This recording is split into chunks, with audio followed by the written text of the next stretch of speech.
Seja muito bem-vindo a mais um episódio do podcast Voto de Minerva. E você já sabe, aqui você tem informação de forma simples, e ser simples não é ser medíocre. A gente vai trazer conteúdo relevante para você entender desse assunto, para você poder debater, pensar, refletir, e tudo de forma simples, porque a informação ela tem que ser acessível para todo mundo. E justamente por nossa característica em levar as informações de forma simples e ensinar de forma simples, é que eu tenho muito orgulho de ter aqui como parceiro do podcast a Flixtar. Isso mesmo que você já sabe. Ela é parceira fixa aqui do nosso podcast. Ela ensina inglês de forma descomplicada. Eu estou aprendendo, eu já prometi que eu vou abrir algum episódio aqui falando em inglês, mas é que o problema não é a Flixtar, o problema sou eu. Eu que deveria estudar mais no estudo, mas eu vou melhorar, hein, Jess? Não briga comigo, não. Gente, hoje o nosso episódio tá muito bacana. Eu tô muito emocionado porque ele não é nem de São Paulo, ele veio especialmente para cá.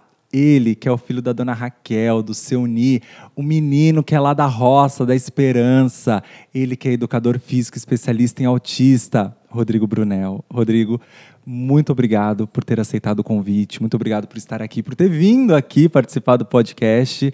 É uma honra para mim, para toda a minha equipe, te receber aqui para a gente poder falar um pouquinho desse tema tão importante, tão atual e que a gente precisa entender um pouco mais. Obrigado. Bruno, tô até arrepiado com essa recepção, esse carinho. Poxa, saí lá de Santa Catarina e cheguei aqui em São Paulo e tô sendo recebido de braços abertos. Então hoje vai ser um dia incrível, muitos conteúdos bem bacana para que eu possa estar ajudando aí várias famílias, vários profissionais e agradeço de coração mesmo poder vir aqui contar um pouco mais da minha história e quero estar aqui para compartilhar um pouco mais de tudo aquilo que eu construí ao longo da minha jornada, né? Então vamos lá, Bruno, vamos ver o que aguarda a gente ao longo desse dia aí. E mais uma vez, obrigado pela enorme gentileza. Imagina, mas eu quero começar te perguntando uma coisa assim, sabe por que você está aqui hoje?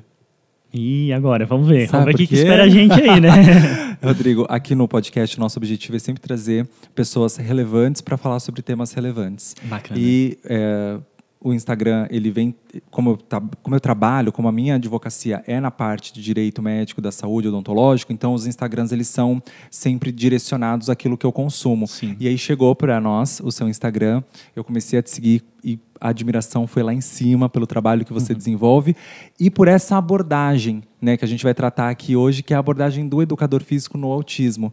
Então, ao ver o teu trabalho e assim, não só ver os pais dessas crianças falando, mas os profissionais que dão o feedback no seu próprio Instagram, eu falei, puxa, seria tão legal se ele estivesse lá e aí você está me presenteando com a sua presença. E ouvir isso é muito gratificante para mim, sabe por quê? Porque eu era uma pessoa muito tímida, eu tinha muita vergonha e buscava sempre a aprovação de outras pessoas. Ah, se eu postar isso, o que as pessoas vão pensar? Não, é melhor eu não postar. E você viu a importância, eu estou vendo agora a importância de postar os conteúdos. Então, não é por mim, é pelas pessoas, é pelas famílias, é pelos profissionais. Então, a partir do momento que eu coloquei isso na minha mente, eu assim, preciso postar, preciso levar conhecimentos aí para o Brasil inteiro, o mundo inteiro. E fez aquela sementinha que eu plantei lá atrás, estou colhendo aqui o fruto neste dia sensacional. Obrigado. E você estava falando que você veio lá de Santa Catarina, mas de onde você é? Conta para nós. Sempre no início do podcast eu gosto de te conhecer um pouquinho, até chegar à tua formação e dali a gente inicia mesmo o assunto do podcast.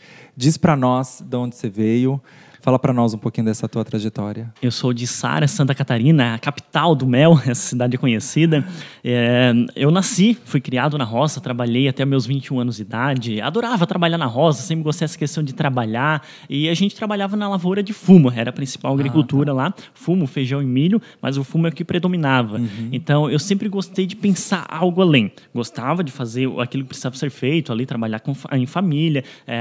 Era desgastante também, porque trabalhava à base do sol, na chuva, um trabalho cansativo também, exigia bastante, mas eu me dedicava, gostava de fazer isso ali, tinha um retorno, então a base, o que eu fiz ali na roça, vamos dizer assim, até meus 21 anos de idade, fez com que eu chegasse até aqui, porque eu consegui pagar a faculdade, consegui adquirir bens materiais também, e ali me fez transformar em um homem mais resistente, mais forte, com mais coragem, para enfrentar as diversidades que vem aí que a gente acaba enfrentando aí ao decorrer da vida, né? Tendo e uns foram preparados para enfrentar de uma forma mais resiliente, né? E aí você começa na faculdade com quantos anos? Eu comecei na época ali já com 21 anos de idade, praticamente. Não, foi com Com 20 anos, ali 19 para 20 eu comecei, mas ainda eu trabalhava na roça, porque daí precisava juntar um dinheiro legal para poder bancar aqueles 4 anos de faculdade e já guardar o dinheiro para poder comprar algo em específico ali ao longo da jornada, né? E só que eu sempre fui daquele de pensar fora da casinha. Então, como a minha família é tradicionalista, então moro no interior, tudo mais, tem aquela questão de julgação, para que tu faz isso, para que tu faz aquilo outro. Meu sonho era ser jogador de futebol, então eu trabalhava na roça ali na adolescência. Trabalhava de manhã, ao meio-dia pegava bike e ia treinar na escolinha. Então, ali, em torno do meio-dia até umas 2 horas da tarde, dava uns 8 quilômetros de ida, depois mais uns 8 de volta. Caramba. Fazia isso, voltava a trabalhar de novo e à noite ia estudar. Eu fazia isso com maior amor. E o pessoal falava, mas jogador é difícil e tudo mais, pra que isso, pra que aquilo outro, pra que essa loucurada? Eu, assim, é que eu quero isso. Talvez eu possa não me tornar um jogador, mas eu tô curtindo o processo. Eu tô criando vínculos de amizades, tô conhecendo novas pessoas, novos locais. Não deu certo a parte de jogador, mas eu assim, poxa, eu quero fazer algo voltado para a parte de preparação de atletas. Aí eu busquei a educação física. Chegou um momento que eu comecei a treinar pessoas aí da base, dos clubes lá da região também. Que legal. Eu assim, poxa, não consegui ser um jogador, mas eu consegui nesse meio, ter esse meio, esse vínculo, né? E só que acabou aos poucos ali, eu parando a parte do futebol, de treinar, questão de lesão, machucar também, entendi. Mas começou a vir a parte da corrida. Então a corrida que abriu um leque aí gigantesco. Eu digo que não foi a corrida, foi a corrida e o futebol ali que fez eu chegar até aqui, onde eu estou, na área do esporte, trabalhando aí com crianças e jovens com TEA. Quando você sai da faculdade, você já começa a trabalhar com esse público, né? As crianças que estão no transtorno do espectro autista, ou não? Você teve uma atuação anterior com outro público? Ao meio, praticamente lá em torno da 3ª, 4ª fase, já despertou interesse em criar uma academia para crianças, porque eu via que não tinha no Brasil, tinha algumas, mas nada tão específico. Então ali eu plantei a sementinha, plantei a ideia. Mas claro, quando me formei ali, não foi a realidade do momento, não consegui fazer isso, mas a semente foi plantada. Então esse fruto eu vou colher algum dia. E só que eu comecei a trabalhar com o pessoal de reabilitação. Exemplo, aquela pessoa que não tinha como ir para academia comum. Então uma pessoa lá com 80 anos de idade, 90, uma pessoa acamada, e eu comecei a trabalhar com esse público, que era o público que me chamava a atenção. Trazer um movimento para aquela pessoa. Isso, e aí começou a apresentar um resultado muito legal, a pessoa que estava lá acamada, daqui a pouco ela já conseguia se levantar, já conseguia ir numa cadeira de roda, num andador, e começou a vir um resultado muito legal. Eu assim, poxa, esse público eu quero ficar. E aí depois eu comecei a ir afunilando. Eu assim, peraí, tem muitos adolescentes com problemas posturais. Vamos ajudar esses adolescentes também. Então, eu comecei a trazer também esses adolescentes para dentro da minha academia, comecei a ajudar eles também, e só chega um momento assim, como eu sou movido a desafios, tanto, por exemplo, treinar ao meio-dia na BR, lá tem a BR, um asfalto, assim, com aquele solzão de 40 graus. Isso ali é prazeroso para mim. Eu gosto disso ali. Então, eu sinto esse prazer, esse tesão de fazer algo difícil. O exercício físico traz isso, né? Tem o neurotransmissor que o bem-estar, a própria endorfina também, né? Então, eu gostei sempre de fazer algo diferente das outras pessoas. Então, se todos os atletas eles treinam dessa forma, nas melhores condições, se eu treinar nessa condição adversa, eu vou ter um desempenho maior do que eles. Então, se todos os meus colegas atendem só esse público em específico, só aquela mulher bonita, corpo saudável, sarada, aquele homem, corpo todo malhado, eles estão focando só nisso. Eu preciso trabalhar com as outras pessoas também. Então, eu comecei a canalizar minha energia e meu foco nessas pessoas com acamadas, com AVC, problemas de saúde em geral, e comecei a trazer esses adolescentes. Então, aí, continuando na história, eu comecei, eu preciso trabalhar com alguém com síndrome de Down, porque isso vai me desafiar e vai gerar uma transformação lá dentro, não na questão só pessoal, mas profissional também. E aí veio alguns alunos ali com síndrome de Down, começou a apresentar um resultado muito bacana, e eu assim, preciso ir além, mas o que eu vou fazer agora? O pessoal na época, o autismo lá na região, na gravação desse podcast, então praticamente faz 2, 3 anos que começou a falar um pouco mais sobre autismo, tem uma relevância um pouco maior. O assunto começou a ser ventilado. Verdade. E aí eu comecei a ver que para crianças autistas só tinha terapias convencionais, era só uso de medicamentos, só ida nos médicos em si, e o pessoal tratava muito dentro de uma bolha. Então a superproteção da família e os profissionais ali tratando só naquela redoma. Eu assim, vamos trazer a atividade física e eu vou me desafiar com eles. Então começou a vir um aluno, outro, e ali eu me apaixonei. Ali me apaixonei porque começou a vir crianças, e aí eu já comecei a colher os frutos que eu plantei lá na faculdade. Transformar a academia somente aí para ajudar crianças e jovens com TEA.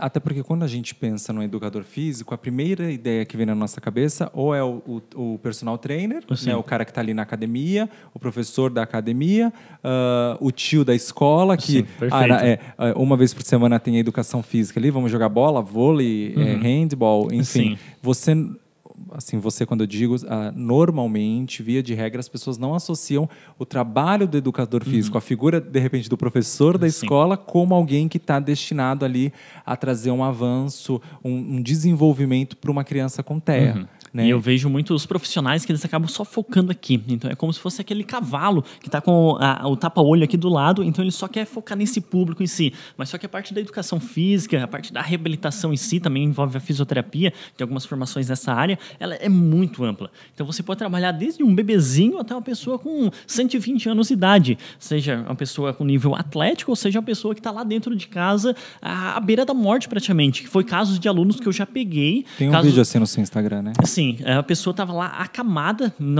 até a família falava assim, Rodrigo, tu tirou o meu pai do caixão. Ele, se ficasse mais 2 semanas naquele estado, ele morria. E eu comecei a fazer as atividades com essa pessoa e apresentei um resultado muito legal. Então, os profissionais têm área enorme. Então, muitas vezes falam, tá muito saturado, mas eles estão olhando só para cá.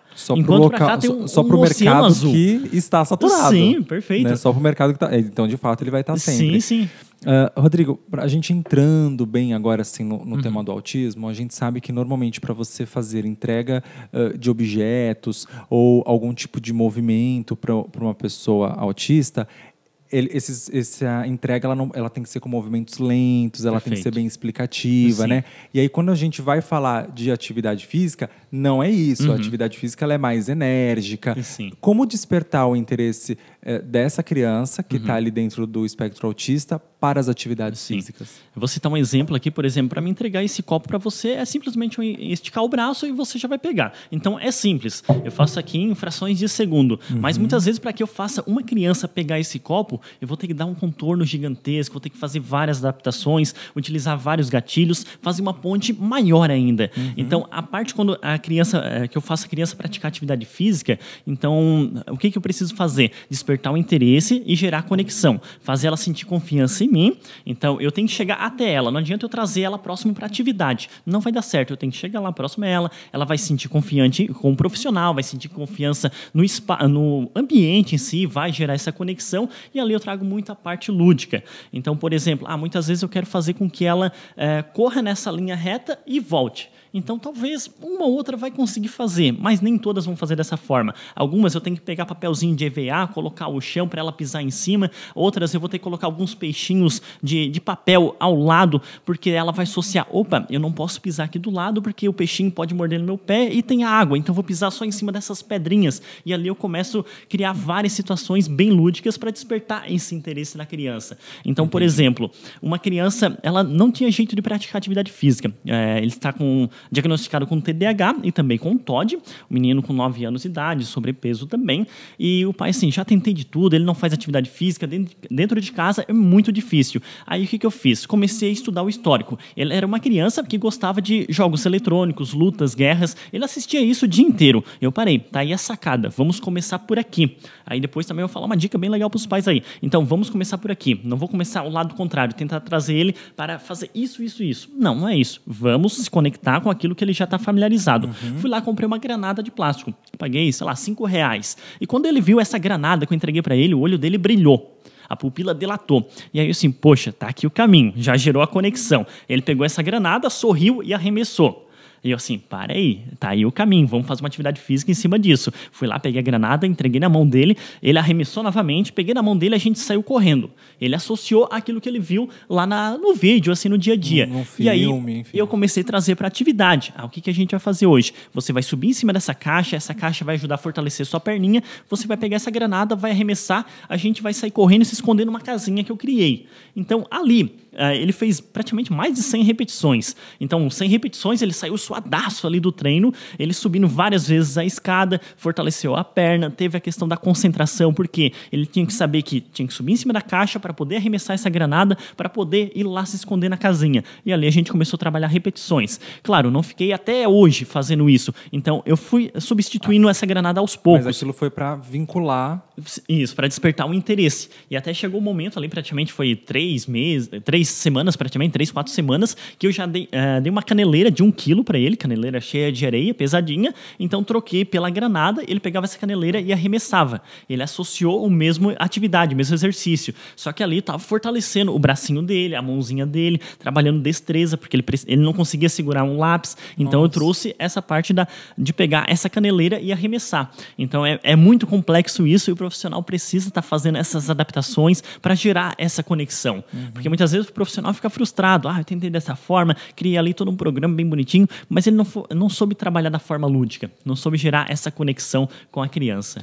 E deixa eu te perguntar, algumas literaturas sustentam que a educação física ela é uma herança do militarismo no sentido de bom condicionamento físico, de ter um corpo muito sarado, etc. A atividade física para uma criança com autismo, ela tem esse objetivo de tornar um corpo sarado, de trazer apenas um condicionamento físico, ou não? Existe um outro objetivo de você fazer as atividades físicas com uma pessoa com TEA? Perfeito, Bruno. E até mesmo quando se fala em educação física, ou melhor, academia. Eu tenho uma academia para autista. Até as pessoas pensam, mas meu filho ele tem 2 anos de idade, ele vai lá para pegar peso. Não, a criança não vai fazer esse exercício. Até porque se ela pegar um halter de 2 quilos, ela pode deixar ela cair no pé, por exemplo, gerar uma lesão. Então tem que trabalhar tudo de forma lúdica ali. Então quando eu trago a parte da atividade física para os meus alunos, que são crianças ali de 1 ano e 9 meses até 30 anos de idade, que estão dentro do espectro do autismo, o que eu faço? Trabalhar a parte de independência e autonomia. Por exemplo, aquela criança que não consegue abrir a garrafinha. Ela não consegue abrir a garrafinha, mas é só o lado cognitivo dela? Não. Ela não tem boa destreza. Ela não tem um bom controle motor, não tem força nos dedos, não tem uma boa motricidade. Então, precisamos fortalecer essa mãozinha dela. Fortalecer como? Um carrinho de mão, por exemplo, brincar, pega ali na cintura da criança, no pezinho, ela vai com a mãozinha ao chão. Hoje tudo bem que você ensina lá, mas será que as crianças de hoje em dia sabem o que são um carrinho de mão? As crianças hoje não sabem nem subir numa árvore. Tem essa dificuldade, elas não sabem. Que no nosso tempo era comum. Você, sim, então, comum. Brincar de carretilha, a gente brincava, descia morro você falou, e tudo. Da roça, na vida. Você então nem se fala, mas eu subi em árvore. Eu brinquei no prédio, tinha um espaço muito grande no prédio, com garagem. Pô, a gente brincava de esconde-esconde, pega-pega, carrinho de mão, aquele do saco, que você ficava... pular, tudo mais, taco, a gente brincava lá, um monte de coisa bem legal. Então, por exemplo, você estava dizendo, desculpa que eu te cortei, você começa com um carrinho de mão, brincadeiras que usa o próprio peso... Isso, o próprio peso corporal, e são coisas que a gente brincava lá na infância. Então era bem comum a questão dos pais brincavam, mas hoje as crianças não têm mais esse acesso a esse tipo de brincadeira. E claro, são brincadeiras, mas brincadeiras com objetivos. A parte do carrinho de mão é só um exemplo de várias outras atividades que a gente pode estar fazendo, que automaticamente vai fortalecer o músculo da criança, vai desenvolver habilidades motoras, que ela vai conseguir abrir uma garrafinha, que ela vai conseguir segurar um lápis. Mas meu filho, ele não consegue escrever, Rodrigo. Mas peraí, vamos olhar para a parte motora também. Ele não consegue escrever só porque ele não se concentra? Não, é porque ele não consegue segurar um lápis, ele desiste com facilidade porque não conseguiu segurar, não conseguiu fazer um risquinho, ficou frustrado, saiu, mas a partir do momento que eu condiciono essa musculatura da criança, ela consegue ter uma melhor precisão de pinça, por exemplo, e pintar uma bolinha, fazer um risquinho, e ela consegue ficar mais concentrado ali naquilo que precisa ser feito, principalmente lá dentro da sala de aula. E quando a gente fala da atividade física, né, para o autismo, como você falou, tem essa questão de trazer um melhor desenvolvimento motor dessa criança. Mas é só a questão física? Eu sei que não é, mas a pergunta é provocativa. Né? É só a questão física ou essas atividades também desenvolvem a questão cognitiva e social dessa criança? Perfeito. Então, quando ele faz atividade física, vou pegar um exemplo de um adolescente com 13 anos de idade. Quando ele entrou dentro da minha academia, eu tinha que ficar sempre próximo a ele, colocando praticamente a mão na frente dele, porque ele esbarrava com facilidade. Ele caía com facilidade, se machucava com facilidade, pontinha dos pés também. Então, se ele caminhasse em linha reta, na verdade, linha reta entre aspas, ele fazia zigue-zague, não tinha boa noção de espaço. Aí eu pedia para ele voltar. Nessa questão de ele girar, ele já tropeçava e caía. Então, precisamos condicionar ele. Porque se ele está lá na rua, vai subir um meio-fio, vai atravessar uma faixa de pedestre, pode cair, vai subir uma escada, ele não tem um bom equilíbrio, uma boa noção de espaço, não está entendendo o que está acontecendo lá na sociedade. A questão de trânsito, a questão de degraus, a questão de segurança e tudo mais. Então, começo a preparar ele dentro da academia, com a parte de ele ter mais controle motor, ter a melhor coordenação motora, que vai fazer com que hoje ele consiga vir para a academia de a pé, sozinho, ele consegue atravessar pela faixa de pedestre, consegue passar por carros e tudo mais, tendo essa autonomia. Consegue subir e descer meio fio com bom equilíbrio. Então, o que eu faço lá dentro da academia, a parte da atividade física, não é só a questão de estética, só o desempenho físico. Não é isso. Claro, estética não é o que eu trabalho ali com as crianças, mas não é só o desempenho físico, mas algo para a sociedade. Vai subir uma rampa de acesso no supermercado, um degrau de escadas, ele consegue ter um bom equilíbrio, ele consegue ter uma melhor concentração ali, então eu preparo ele para a vida do dia a dia também. E sem falar que ele vai ter a melhor postura. Vai pegar uma sacolinha do supermercado, tem lá 3 quilos de arroz. Ele não consegue segurar, ele fica todo tortinho, não tem uma boa postura, então eu vou condicionar essa musculatura dele para ele ter uma postura excelente aí para o dia a dia também, que funciona lá dentro da sala de aula. Senão ele fica aqui todo tortinho, todo jogadinho na cadeira. Então, se eu condicionar a musculatura dele, ele vai ter a melhor postura também. Então, as atividades vai preparar eles para a vida também. É porque normalmente quando a gente fala em educação física, vem na nossa memória a educação física que nós tivemos na escola, né? E qual é a diferença nas atividades físicas de uma criança, de uma atividade física específica para uma criança com TEA e as atividades físicas para uma criança neurotípica? É muito comum também, pegando um gancho aqui, então os professores pegar, principalmente dentro da sala de aula, a regra do futebol é essa, e eles querem seguir aquela regra. Mas precisamos trabalhar a parte da inclusão, da socialização, e eles não querem adaptar essa regra. Talvez no futebol, então nas semanas iniciais você vai ter que jogar com a mão. Eu já fiz isso. Para fazer o quê? Com que meu aluno fosse inserido naquele grupo, todos eles compreendessem essa regra, que eu fiz algumas adaptações, gerasse essa conexão, e daqui a pouco, aos poucos, eu vou escalando, vou fazendo com que ele jogue com um pezinho, por exemplo, ali, mas a questão é quebrar algumas regras, a gente precisa quebrar as regras para poder gerar esse vínculo, gerar essa interação social que os outros possam estar participando ali em conjunto. A gente, quando vê uma criança com TEA, normalmente ela tem um movimento estereotipado, Sim. um sobrepeso e, inclusive, em alguns casos, a questão de uma resposta um pouco mais agressiva. Sim. Né? Você percebe a melhora desses alunos a partir do momento que eles começam a fazer essas atividades físicas? Vamos pegar um caso bem severo. Por exemplo, um adolescente da minha altura, praticamente, dá 2 de mim. Então, mega forte ele. E um nível muito severo, um nível de agressividade. Então, um caso de agressividade contra o próprio corpo, de bater a cabeça na parede. Quando ele começou a fazer atividades comigo, ele não tinha nem cabelo aqui atrás. De tanto que ele batia a cabeça na parede. Ficava ali praticamente 200, 250 vezes por dia, batendo a cabeça na parede. Então, um caso bem, bem delicado. E a questão agressividade contra a própria família também, bater no pai, bater na mãe, e com os profissionais, comigo também. Então, muitas vezes tinha que mobilizar ele dentro da aula, porque ele queria bater a cabeça na parede e queria agredir a gente também, eu, as minhas assistentes ali junto. Então, aí, vamos trazer atividade física para que ele libere essa adrenalina, essa energia toda e reduza esse tempo ocioso.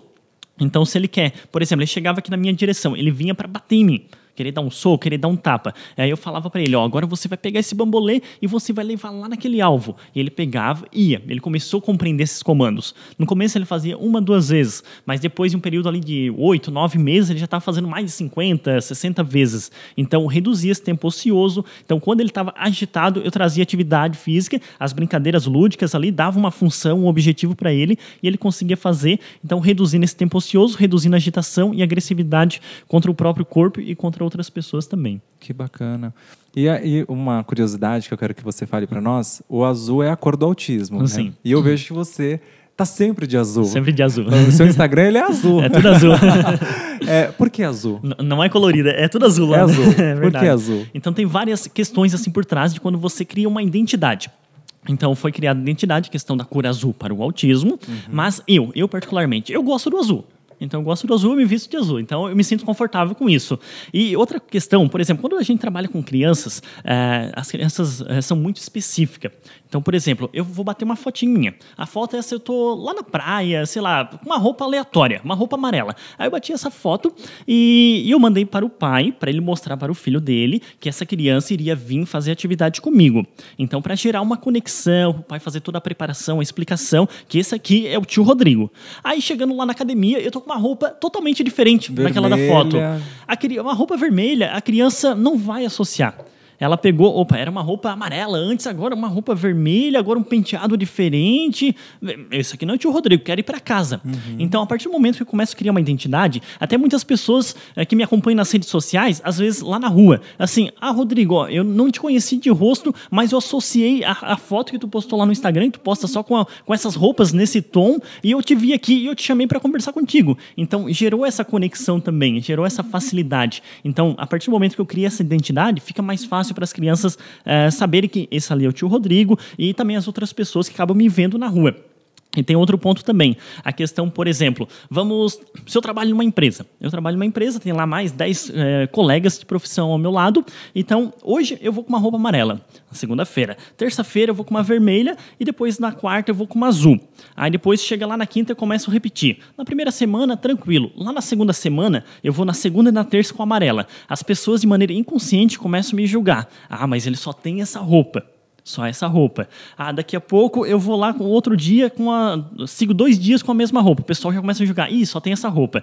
Mas a partir do momento que eu vou sempre com, não uniforme, mas com aquelas roupas, o mesmo tom, as pessoas vão ver, ele só gosta de azul, só vão ter esse julgamento. Aí eu posso ir todo dia com a mesma roupa, de segunda a sexta, as pessoas não vão julgar. Não vão julgar, tem isso também. Você está me falando isso e eu lembrei de uma reportagem de uma moça de alguma nacionalidade europeia que ela disse o seguinte, que ela sentia um estresse muito grande de manhã de ter de escolher uma roupa diferente todos os dias. Porque ela dizia isso, né? Sim. Que roupa que eu fui ontem? Né?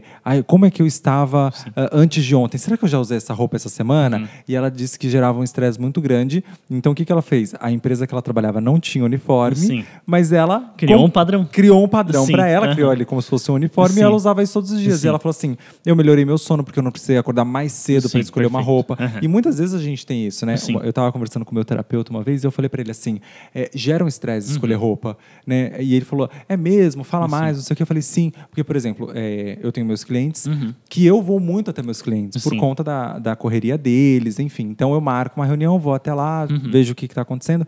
E muitas vezes eu me pego falando assim, quando foi a última vez que eu fui nessa cliente? Deixa eu ver que roupa que eu tava. Sim, perfeito. Né? Vou tentar não repetir de novo.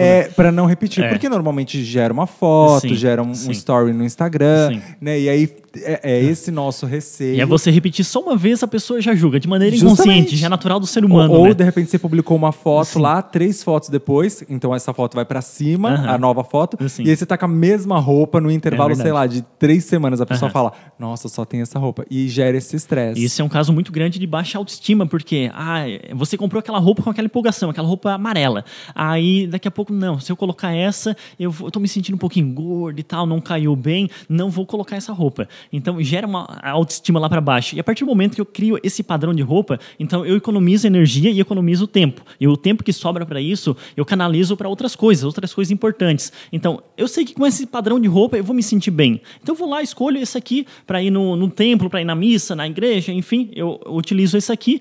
Para ir trabalhar, eu utilizo esse aqui. É tudo praticamente parecido. Então, a decisão se torna muito mais fácil, né? Mas para as crianças isso é muito importante, para gravar essa identidade. Para elas gravar quem é o tio Rodrigo, porque muitas vezes você coloca esse tipo de roupa hoje, uma amarela, no outro dia uma diferente, é como se fosse um professor diferente. Sim. Tem alguns casos assim também, que eles vão entender, como são alguns casos muito específicos, então eles podem compreender, já passei por essa experiência com outros professores diferentes que trabalhavam comigo, que a criança compreendeu que, esse aqui é um outro professor diferente, eu queria aquele da aula passada, só por causa de um penteado diferente, uma roupa diferente. E que às vezes é a mesma aula, as mesmas atividades, porque você que é educador físico sabe, né? Eu já fiz Pilates, já fiz RPG, tem momentos que você fala, nossa, estou fazendo os mesmos exercícios da semana passada. Mas, de fato, para uma criança que está ali no espectro autista, você mudou alguma coisa, é uma outra pessoa. Sim, perfeito. Né? E hoje em dia, o pessoal com as máscaras é muito isso, né? Sim. Você vê uma pessoa, se você conhecer uma pessoa na pandemia, ela é aquela pessoa com a máscara. Quando ela tira, você, quem totalmente é você, diferente, né? Que diferente. Sim. E uma pergunta que eu quero te fazer,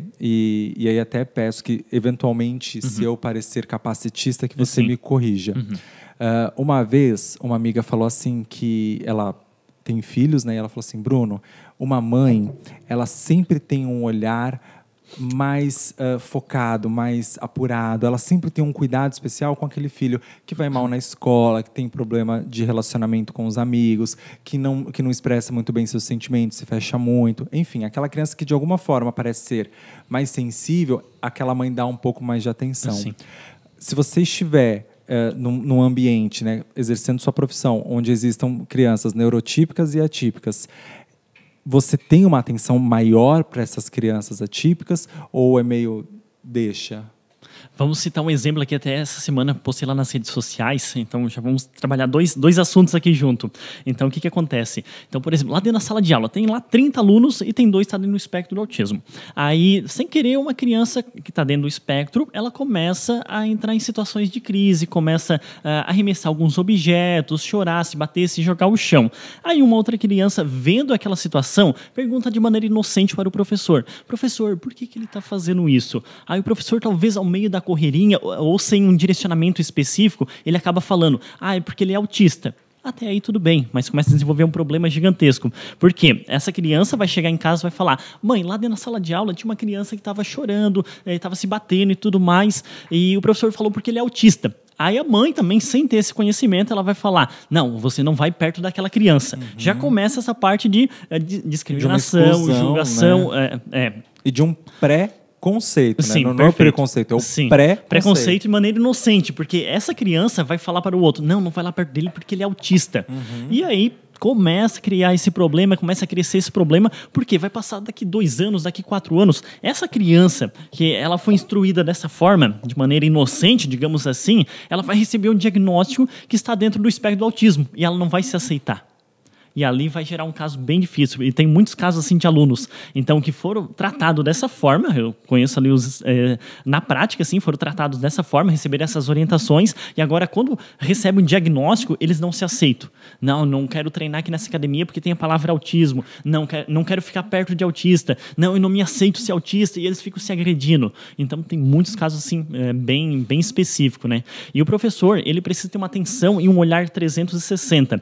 Porque, por exemplo, então, se eu sei que agora eu estou dando uma aula aqui para um aluno, ele vai ficar 1 hora aqui comigo. Então, ao finalzinho da aula, e ele é um perfil que ele gosta de rock and roll. Então, colocamos a música alta para gerar essa conexão, para gerar esse interesse, para permanecer aqui nesse ambiente. Então, para aí. Eu sei que ele está curtindo, mas eu sei que daqui 5, 10 minutinhos vai vir uma outra criança que tem uma hipersensibilidade sonora. Então, o que eu preciso fazer? Preciso ficar atento, porque daqui a pouco a porta já abre e a criança, se ela chegar ali e ver aquele som naquela altura, ele pode não querer entrar, não querer ficar ali naquele ambiente e talvez não querer vir nunca mais. Então, já gerar uma crise ali, uma barreira gigantesca. Então, já tem que fazer uma preparação porque vem um próximo aluno. Se eu sei que essa criança tem dificuldades em subir e descer a escada, então eu não vou dizer assim: vai lá, sobe a escada, leva um brinquedo lá em cima e traz e deixa ela ali e dá atenção para outra. Eu preciso ter uma atenção, tanto nessa quanto na outra, global, porque ela pode cair. Ela pode cair. Eu tenho que pensar lá na frente, os prós e os contras. Eu sei que ele está com, por exemplo, está com TOD, e vou pegar um caso de um aluno meu, então eu estou fazendo atividade com ele. Eu sei que na hora de ir lá no banheiro, ele pode ir lá pegar um papel e jogar dentro da privada, que é um caso que ele fez. Então, já tem que pensar: ele pediu para ir no banheiro, mas o que pode acontecer? Ele pode pegar um papel e ir lá porque ele quer fazer algo que gere um transtorno para mim, que se torne prazeroso para ele. Eu vou fazer uma atividade com esse aluno, mas será que essa atividade, se ele tropeçar, se ele cair, ele pode talvez entrar em uma situação de crise, de ansiedade, e se sentir que não é um bom o suficiente? Então, tem que, essa atividade não é ideal nesse momento, tem que preparar outra. Então, além de ter um olhar de 360, precisamos pensar 10 minutos na frente, meia hora na frente. É praticamente dessa forma. O que pode acontecer, o que não pode. Porque criança é complicado. Teve um episódio que eu brinquei, eu falei assim, que eu tenho 3 sobrinhos, né? Quando às vezes eu ligo pra minha irmã, eu falo: oi, tudo bem? Como que estão as crianças? Eu brinco, porque não é criança, é criança. Mas brincando, né? Sim. Rodrigo, aqui no nosso podcast tem um momento que a gente brinca que é o ponto alto do nosso podcast, onde eu dou para você o voto de Minerva. Você é quem vai decidir a respeito de um assunto e a sua opinião é que vai valer a partir de agora. Agora a bola está com você. E não pode ficar em cima do muro. Tem que dar a opinião certeira.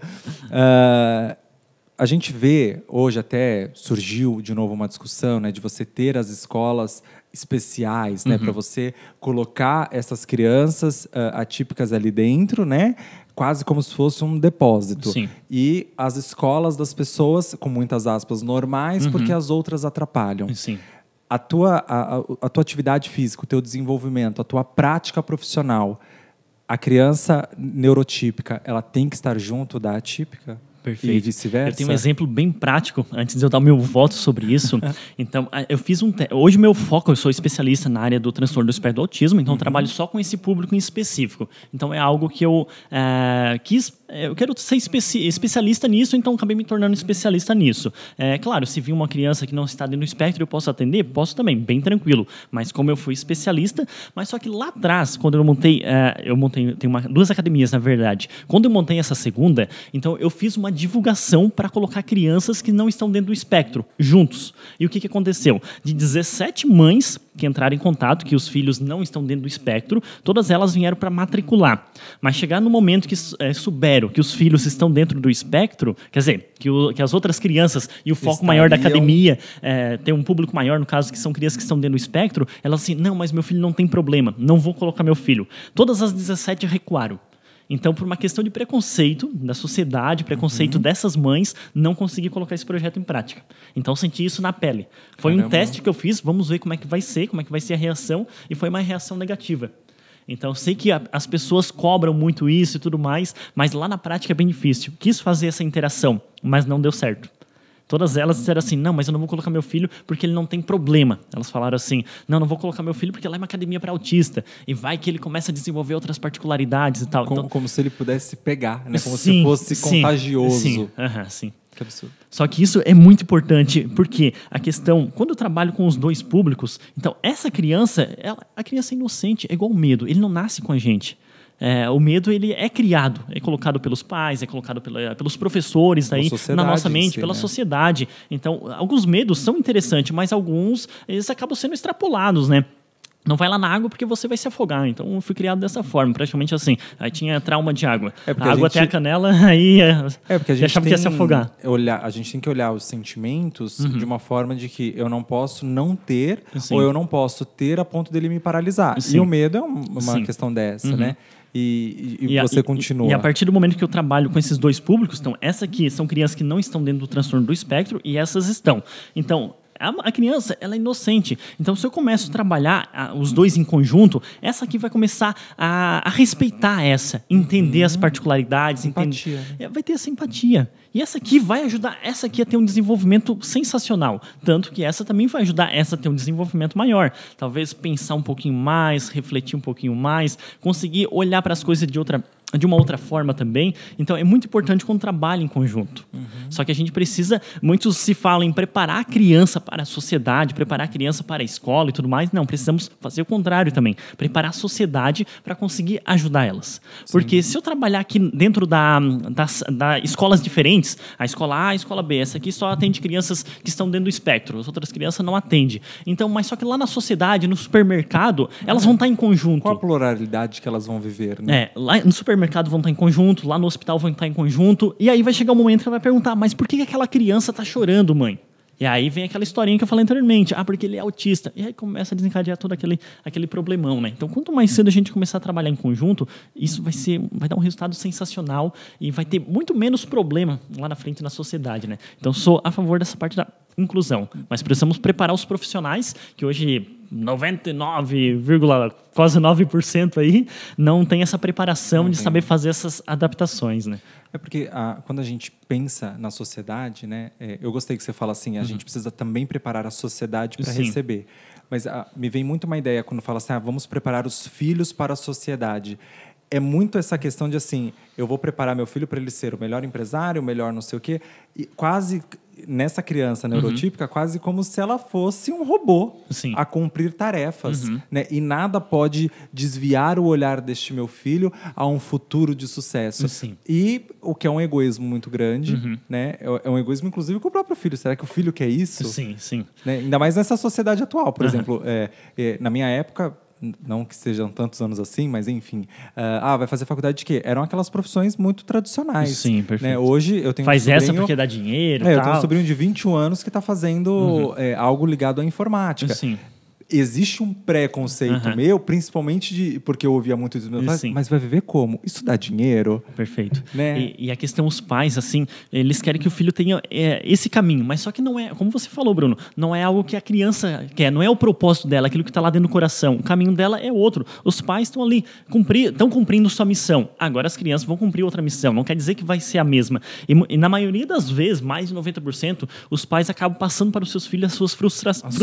Sim. Porque eles tentaram dessa forma fazer algo nesse sentido, mas não deu certo. Aí vem aquele medo que eles acabam criando, aquela situação toda. Não faz isso porque não vai dar certo, tal, tem que ser só isso. Mas é algo que o pai quer, não é aquilo que está lá dentro do coração da criança. Então, quando o pai começa a aprender com os filhos, não é só os filhos aprender com os pais, não é só eu, pai, ensinar o filho. Você tem que aprender com o seu filho também. Troca, né? É uma troca.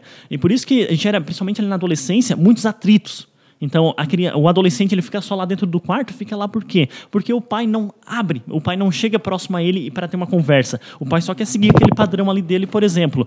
Então, baixou aqui. Baixou a cadeira. Então, o que acontece? Só quer seguir aquele padrão dele. E a partir do momento que o pai começa a entrar ali naquela vibe daquele adolescente, ele gosta de jogos de videogame, ele gosta de jogos eletrônicos, por aí, e por aí vai lá, estuda um pouquinho, pega o Google aí, bota lá, jogos eletrônicos, ou pega o jogo que o seu filho gosta, o seriado que ele gosta, e busca algumas palavrinhas-chave e troca informações com o seu filho. Ele vai se conectar com mais facilidade. Sim. E vão ter uma troca muito importante e um vai aprender com o outro. Então essa é a ideia, os pais aprender com seus filhos, principalmente os adolescentes. Até porque muitos pais confundem autoridade com autoritarismo, né? Sim.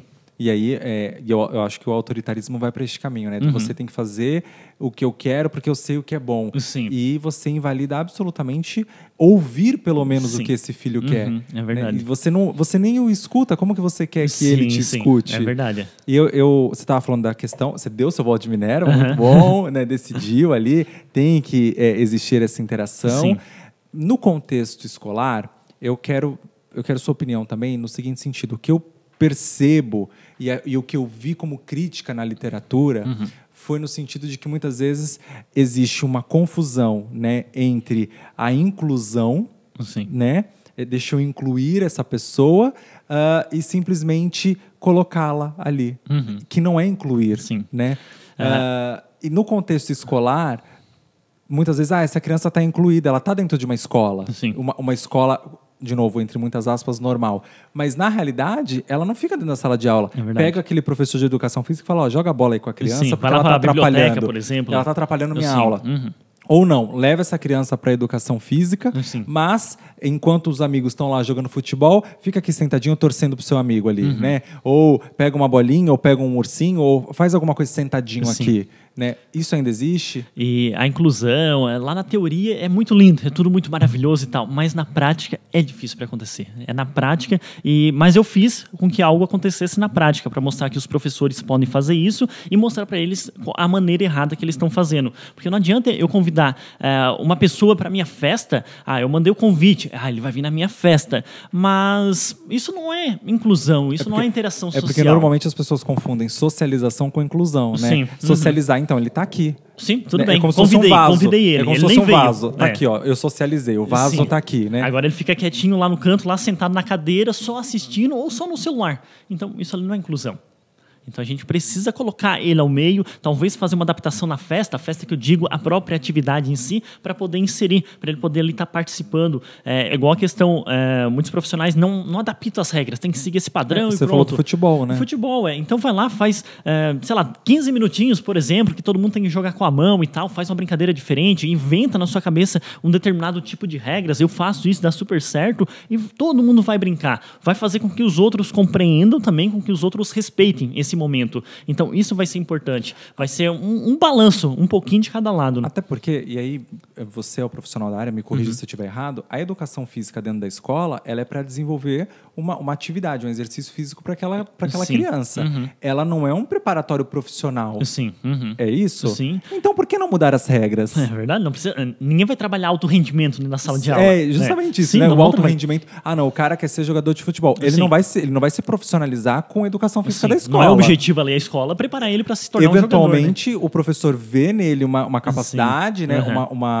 ali algum indício de que ele tem encaminha para uma escolinha, por exemplo. E ele vai para a escolinha. Sim, então, sim, por que eu não posso fazer essa inclusão e adaptar regras? E não. algo simples. É só virar um pouquinho a chave. Vamos brincar de futebol? Ou aquele vôlei que o pessoal que o pessoal fala terceira, quarta idade joga, né? Aquele vôlei que você joga a bola, o outro segura. Isso, pode segurar, tranquilo. É um adaptado. Verdade. Né? Faz com a bola de vôlei, daqui a pouco faz com a bola de basquete, com a bola um pouquinho mais pesada também. Vai diversificando ali também. Então, quebrar aqueles padrões, quebrar aqueles paradigmas, e o que você falou é excelente. Então, ali a gente não está trabalhando alto rendimento dentro da sala de aula. Rendimento vai lá para a escolinha, vai lá para os clubes. Vamos trabalhar, aproveitar esse momento para interação social que vai ajudar essa criança a se conectar melhor lá dentro da sala de aula, na aula de matemática, português ou outras aulas específicas, né?